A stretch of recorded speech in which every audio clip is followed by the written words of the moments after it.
Namo tassa bhagavato arahato samma sambuddhassa. Namo tassa bhagavato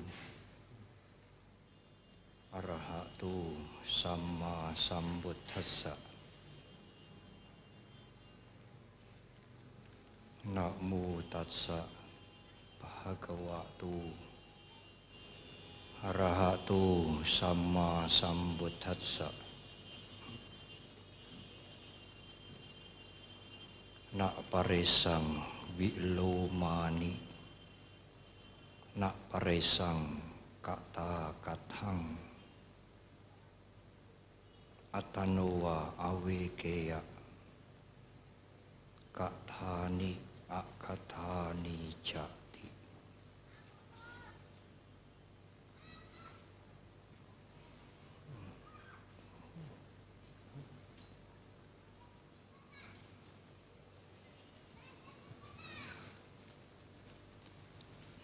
Ibu, bapak dan saudara, hujan sudah berhenti. Suasana menjadi sejuk. Sekarang adalah waktunya mendengar dhamma. Saya minta umat tidak berjalan-jalan. Panitia juga tidak sibuk bekerja. Sekarang waktunya duduk dengan tenang untuk mendengarkan dhamma.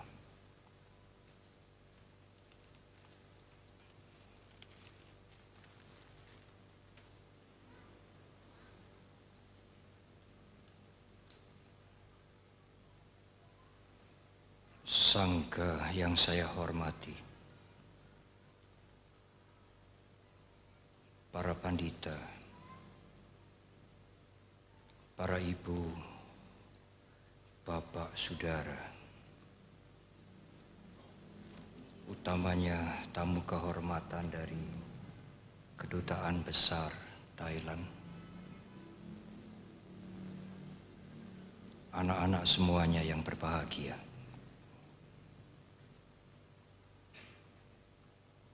Tiap-tiap tahun umat Buddha bersuka cita menyambut selesainya para biku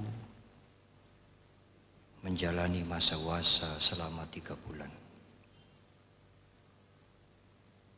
Tiba waktunya mempersembahkan sangga dana di bulan Katina.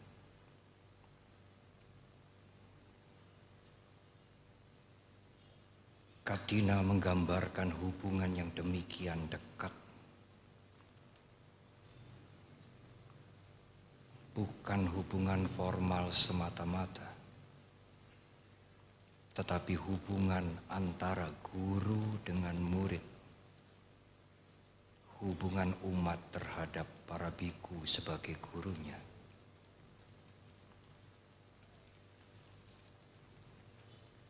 Ibu, bapak, dan saudara, tahun ini usia agama Buddha 2600 tahun dan ajaran Guru Agung kita bertahan.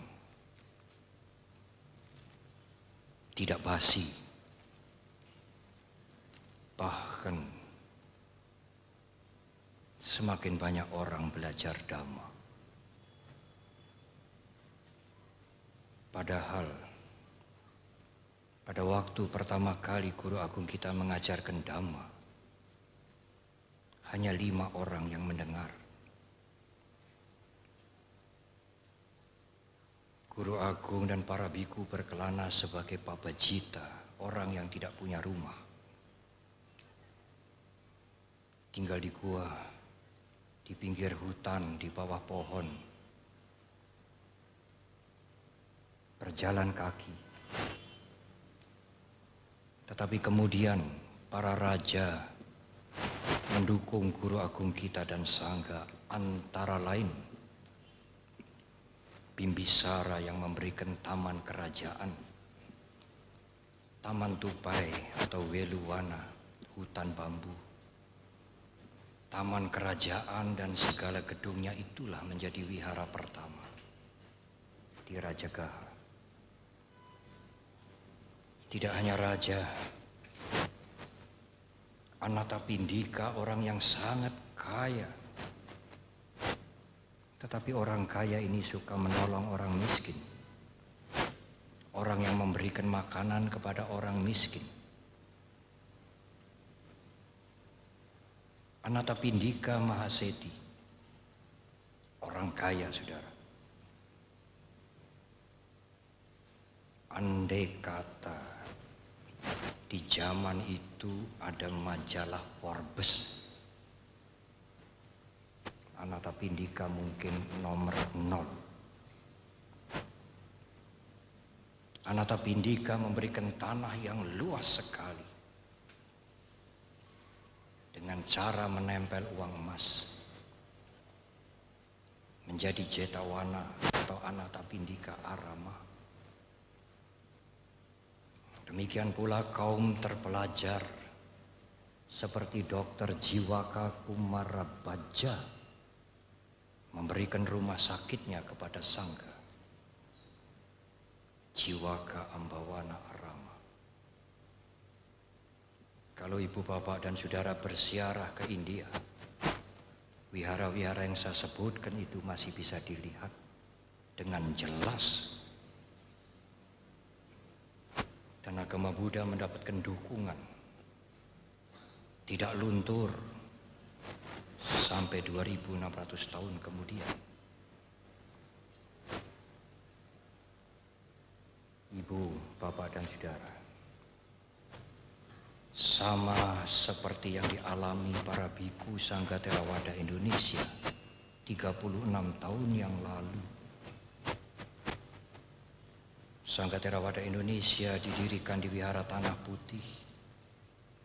36 tahun yang lalu para biku mungkin hanya 7 atau 8. Kami tidak mempunyai tempat berteduh yang diatur oleh Sangga sendiri di Jakarta ini. 36 tahun yang lalu kami tinggal di kelenteng, di Petujo WIY, kelentengnya Suhu Acong. Para biku diberi tumpangan di rumah-rumah umat, berkelana tidak mempunyai tempat untuk menetap. Kalau 36 tahun yang lalu orang mendengar nama Biku Theravada Indonesia, orang ini bisa mencibirkan muka. Apa itu Biku Theravada Indonesia?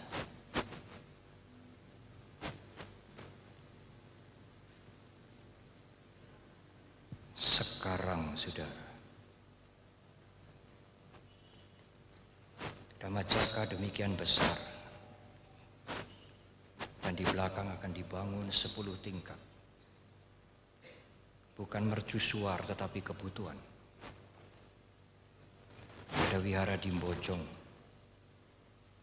Sadapala, ada wihara Ratanagraha, ada wihara Dharma Ratna yang bertingkat. Di Jambi yang megah,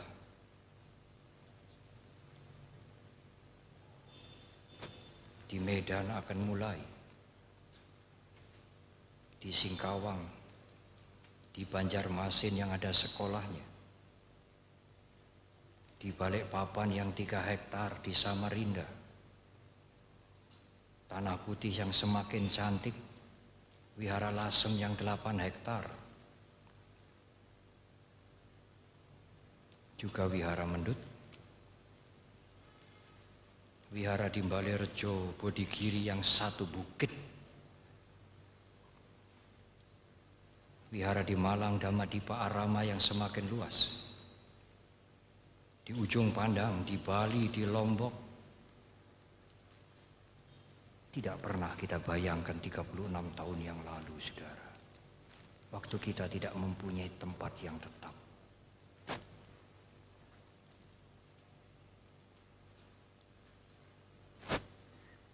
Kurang lebih 25 tahun yang lalu, saya pernah tinggal di tempat ini bersama Bante Sombat.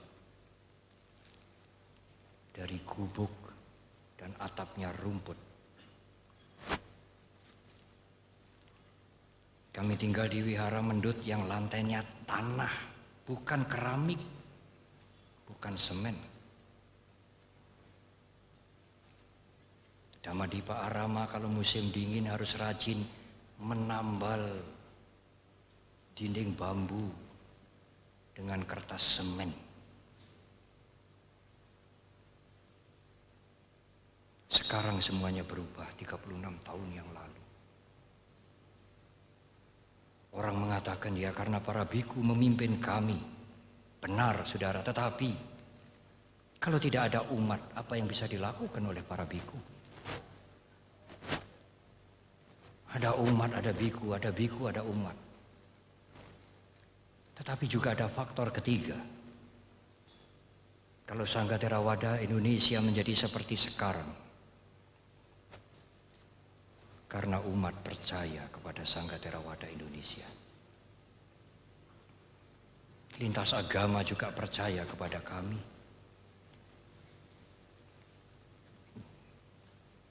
Para biku Sangga Theravada Indonesia harus berperilaku yang pantas supaya bisa memberikan keteladanan kepada umat.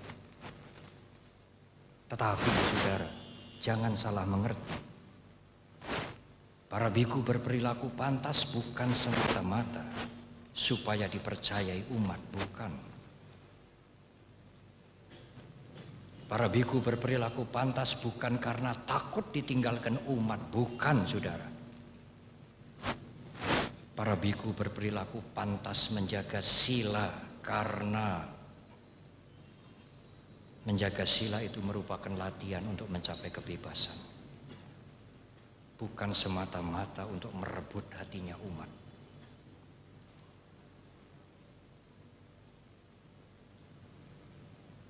Dan para biku harus membalas budi kepada umat. Banyak yang belum pernah mendengar. Baru sekarang saya mendengar para biku harus membalas budi kepada umat. Ya, mengapa tidak? Tetapi membalas budinya bukan dengan meramal, saudara. Bukan dengan membuat jimat. Bukan dengan menghitung hari, melihat makhluk halus. Bukan. Balas budi para biku adalah memberikan bimbingan dan pendidikan. Menunjukkan yang benar dan yang salah. Yang bermoral dan yang tidak bermoral. Mendorong umat untuk berbuat baik dan menjauhi kejahatan. Memberikan nasihat, mengajar meditasi. Itulah balas budi para biku. Apakah para biku boleh memberikan obat yang mujarab, yang cespleng? Boleh, saudara. Tetapi para biku tidak memberikan obat fisik. Nanti kepala pusing, Bante minta obat. Perut mules, Bante minta obat. Kantong kempes, Bante minta isi. Tidak, saudara. Obat yang diberikan para biku bukan obat fisik, tetapi obat mental. Tetapi saudara mungkin berpikir, Bante, apakah kita ini sakit mental? Kita yang hadir Katina malam hari ini tidak ada yang sakit mental. Sehat. Kami tidak sakit jiwa, Bante. Tidak perlu obat mental. Benar, saudara tidak sakit mental. Tetapi timbul iri hati. Tidak senang melihat orang lain maju.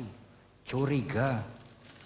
Marah, jengkel, mudah tersinggung, ngambek, balas dendam, takut hari depan, was-was, khawatir, gelisah.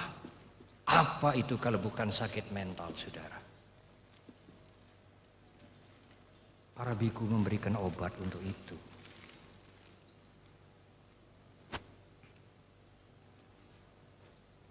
Semua biku harus membalas budi. Ya, biku yang sudah tua, yang senior, biku yang baru. Kalau mereka mendengarkan dhamma, dengarkan, saudara.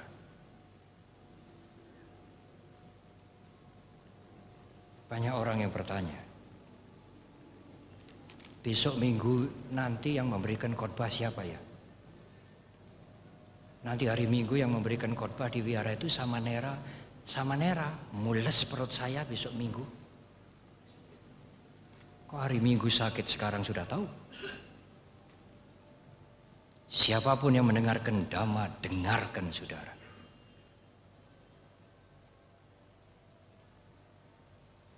Di Borobudur ada relief seorang pangeran bernama Sudana.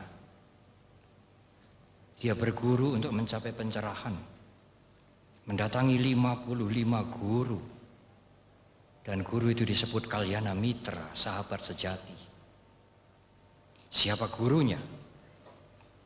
Dari maha guru para biku sampai anak-anak. Seorang pangeran juga berguru kepada anak-anak. Tetapi kalau saudara mendengarkan khotbah biku-biku yang masih muda, tidak mau. Dengarkan, saudara. Mungkin persoalan ini sudah ada di zaman Borobudur 1300 tahun yang lalu, sehingga nenek moyang kita memilih relief Sudana dipahat di Borobudur untuk mengajar kepada kita. Pangeran Sudana juga berguru kepada 55 orang, termasuk anak-anak. Kepada anak-anak dia mendengar, dia belajar. Katina adalah berdana kepada sangga, saudara, tidak kepada pribadi para biku. Kami yang hadir hanya mewakili sangga. Dana yang saudara persembahkan bukan hanya untuk kami yang hadir. Saudara berdana di sini, di BSD, saudara berdana di Jurumudi, di Semarang, di Wihara Mendut, saudara berdana di Banjarmasin, sama. Saudara berdana yang di depan wihara atau mungkin yang di Dharmasala nanti, sama. Dana itu akan dikumpulkan dan digunakan oleh sangga untuk kepentingan pendidikan. Apa yang dibutuhkan para biku toh, saudara? Hanya sedikit.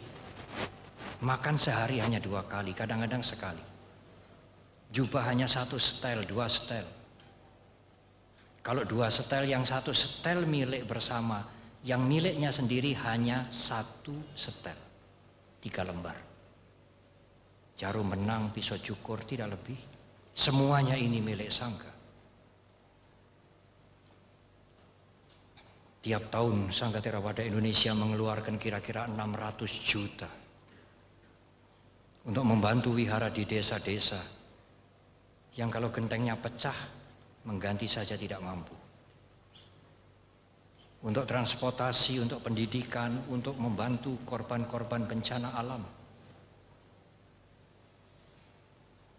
Permohonan setiap tahun kepada sangga untuk minta bantuan untuk wihara banyak sekali, saudara. Aneh memang.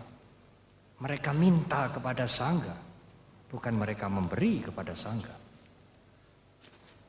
Dan sangga kemudian menyeleksi mana yang perlu dibantu lebih dulu. 600 juta setiap tahun Sangga Theravada Indonesia membantu. Saya menjelaskan transparansi ini supaya saudara tidak bertanya-tanya tetapi tidak berani bertanya. Untuk apa dana yang dikumpulkan Sangga Theravada Indonesia itu? Untuk saudara, untuk dhamma, untuk masyarakat. Katina dana adalah berdana kepada sangga, bukan berdana kepada pribadi para biku. Berdana memang bertingkat-tingkat. Hari ini saya mendengar Nidi Kandasuta dibacakan sangat baik.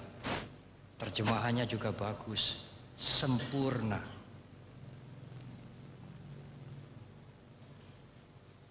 Saya tidak pernah mendengar seperti ini di tempat lain. Kalau Anda berbuat bajik, menahan hawa nafsu, mengendalikan diri, termasuk berdana, apa yang Anda inginkan akan tercapai? Pujian, nama baik, wajah cantik, suara merdu, pengikut. Kalau saudara kepingin menjadi seperti Jokowi dan Ahok, berdanalah. Meninggal masuk surga, semuanya itu karena kebajikan, antara lain berdana. Kebahagiaan kita bukan hadiah, saudara, tetapi adalah buah dari tanaman kita. Tetapi dana yang saya sebutkan itu bukan yang tertinggi, bukan panita dana, dana yang rendah, dana yang tengahan. Mengapa, Bante? Anda ingin wajah cantik, apakah wajah cantik selamanya, saudara? Saudara ingin sehat, apakah sehat seterusnya? Di dunia ini belum pernah ada orang yang tidak mati, belum pernah ada. Saudara ingin punya kedudukan, penganut, pengikut selamanya? Tidak. Sebentar, saudara. Saudara harus melepaskan itu. Melepaskan usia muda, melepaskan sehat, melepaskan kedudukan. Setelah kematian, sesaat pada waktu kematian, saudara harus melepaskan semuanya. Dan kematian datang setiap saat. Sudahkah saudara siap? Sudahkah saudara melatih untuk melepaskan? Tidak hanya kematian. Sepanjang hidup ini saudara juga dituntut melepaskan. Anak-anak sekolah keluar kota, apakah saudara mau menggondeli?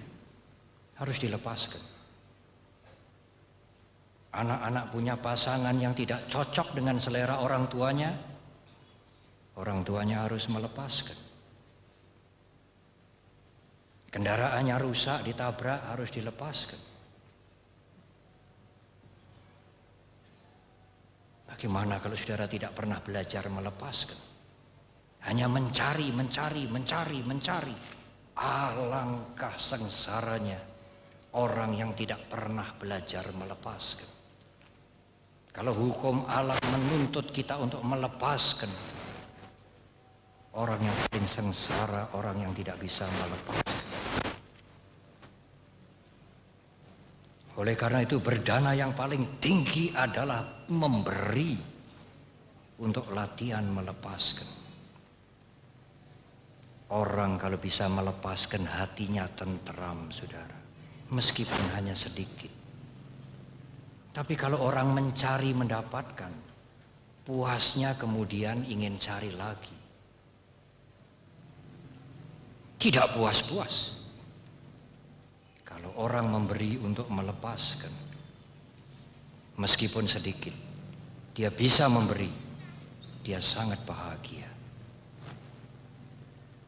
Kebahagiaan memberi jauh lebih besar daripada kebahagiaan mendapatkan. Tetapi saudara, ada yang lebih tinggi dari berdana. Menurut Dakina Wibangga Sutta, berdana yang paling tinggi adalah kepada Sangha, syukur dipimpin Sang Buddha sendiri. Berdana kepada Arahat masih kalah dibandingkan nilainya dengan berdana kepada Sangha yang dipimpin Sang Buddha. Tetapi ada yang lebih tinggi. Apa, Bante, yang lebih tinggi? Menjalani sila, mempunyai moral etik. Kalau Anda menjaga Pancasila, andai kata saudara tidak pernah berdana, tetapi saudara menjalankan sila, punya perilaku yang baik, saudara mempunyai kebajikan lebih tinggi dari berdana. syukur berdana. Sekarang tiap hari kita membaca kekerasan, tawuran, nyolong, korupsi. Siapa yang bertanggung jawab, saudara? Kalau orang-orang tua suka demo lalu merusak, anak-anak akan meniru. Yang demo juga tidak diberi sanksi. Apalagi guru di sekolah hanya mengajarkan ilmu, tidak memberikan cinta kasih. Orang tua di rumah tidak memberikan cinta kasih, anaknya diserahkan sekolah yang bertarif internasional, bukan bertaraf internasional. Bagaimana anak-anak tidak tawuran? Siapa yang memberikan cinta kasih kepada anak-anak kita? Ini persoalan serius, saudara. Tahun yang lalu, mungkin Waisak tahun ini, saya mengatakan, saya membaca, mendengar sendiri. Di Indonesia setiap hari yang meninggal karena narkoba 40 orang. Seminggu yang lalu saya mendengar sendiri dari Pak Beni Mamoto. Sekarang rata-rata setiap hari orang Indonesia yang meninggal karena narkoba 50 orang, saudara. Tiap hari. Setahun lebih dari 15.000 orang. Apakah tidak ngeri?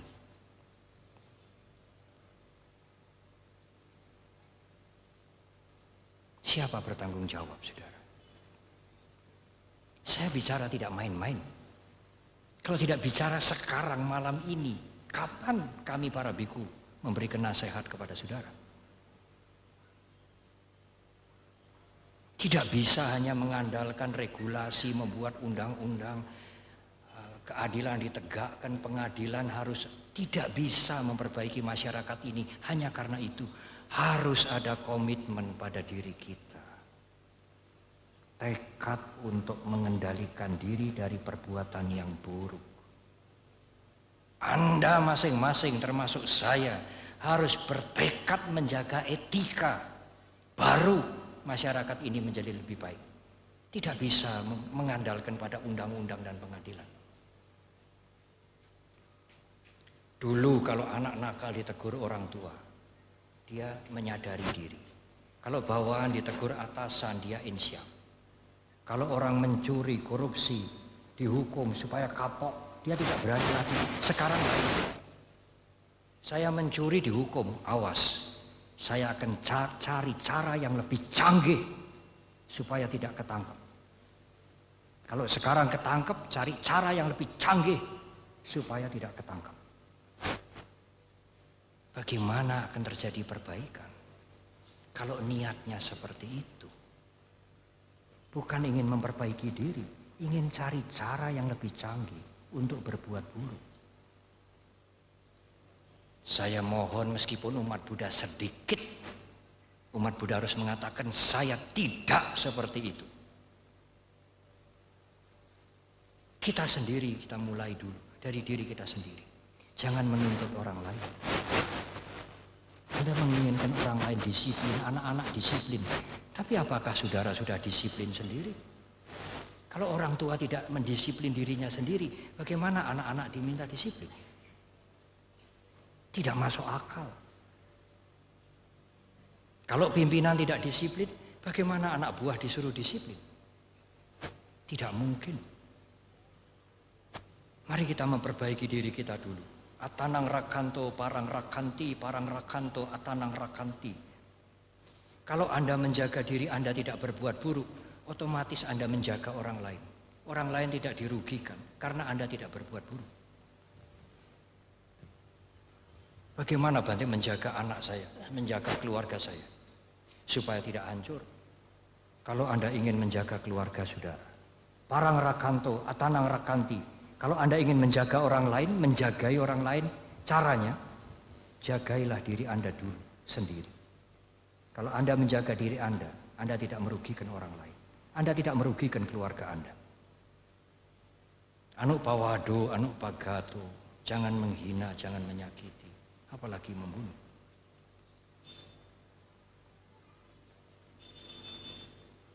Ya Bante, tetapi kan kami ini orang awam, bukan biku. Kami kan masih butuh duit. Jelas saja kalimatnya, kami kan masih butuh duit Bante, bukan biku. Apakah tidak boleh? Boleh saudara. Anda boleh terima duit, tetapi apa Bante? Terimalah duit, uang, setara dengan apa yang Anda lakukan.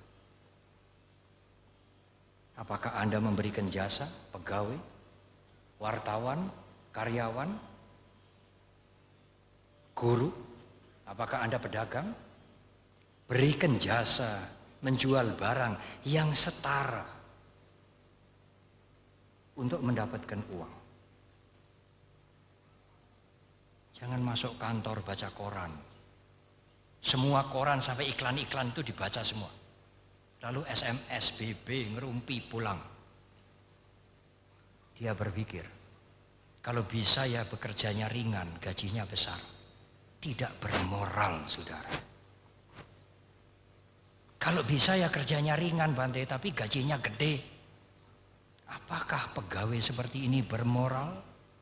Tidak. Apalagi tidak bekerja dapat duit, Bante. Bagus. Hebat buruknya saudara. Luar biasa buruknya. Kalau Anda pejabat publik, kerja sedikit ingin dapat gaji banyak. Anda ingin dapat uang yang tidak setara dengan Anda yang berikan. Dengan apa yang Anda lakukan. Anda tidak bermoral. Anda mencuri miliknya publik.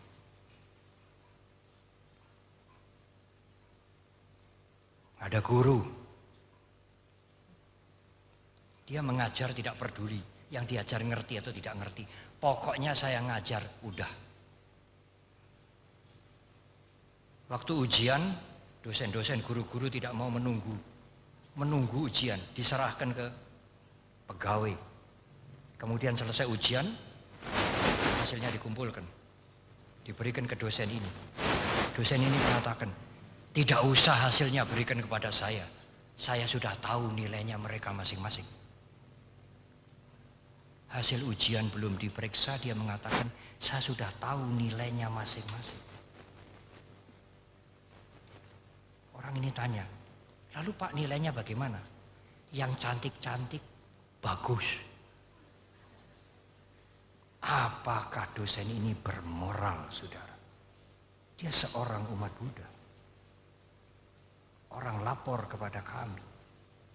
Bagaimana anak didiknya?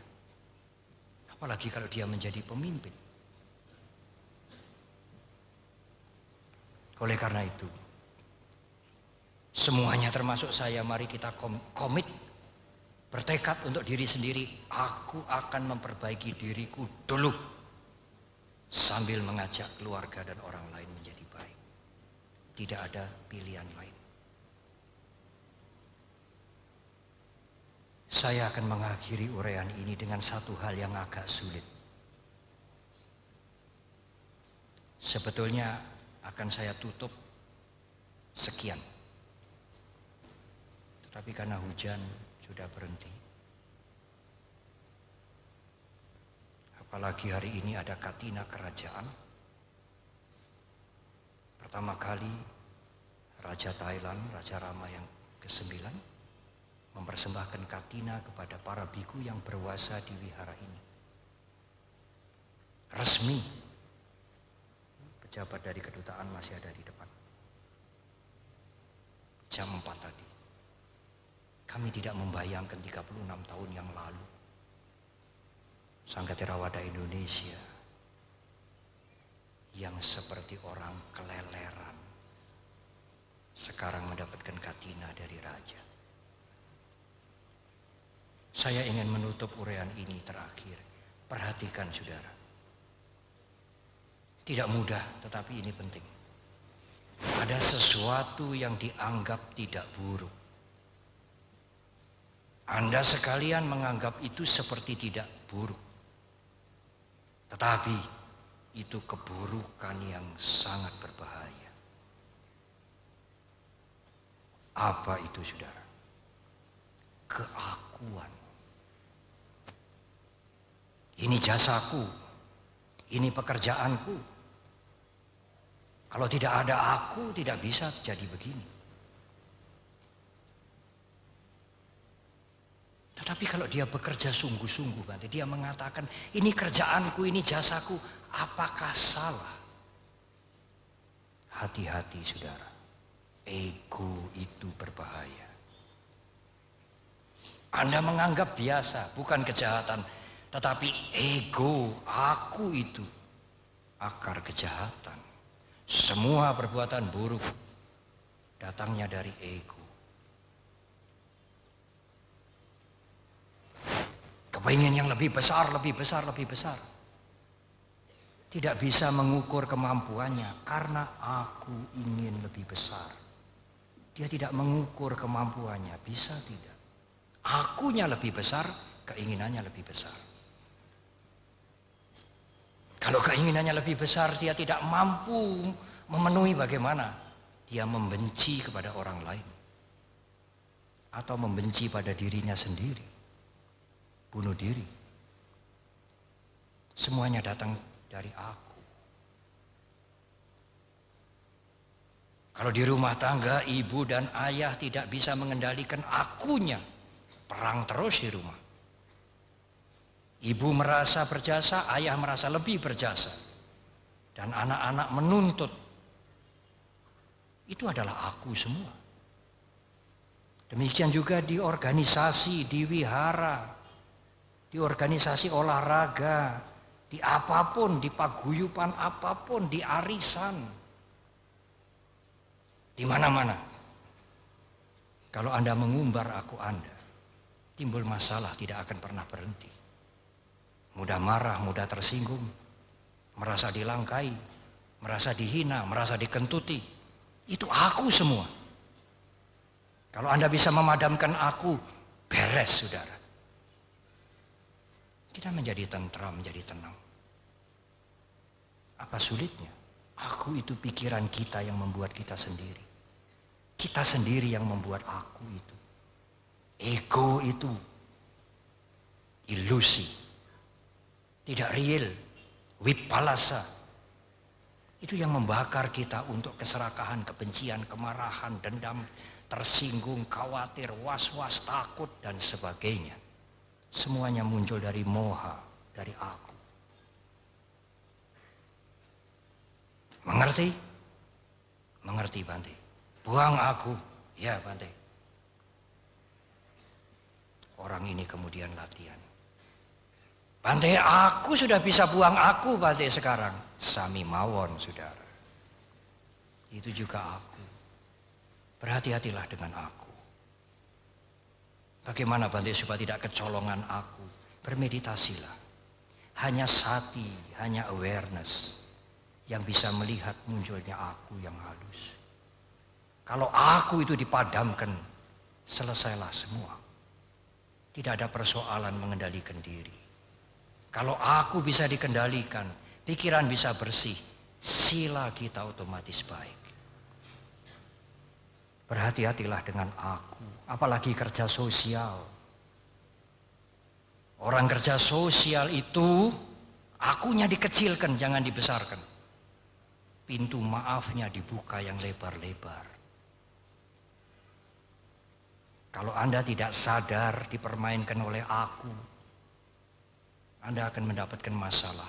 Aku kerja sosial, aku mengabdi di rumah sakit, di wihara, kok musuhku tambah banyak ya? Siapa yang salah? Karena Anda tidak menjaga aku Anda.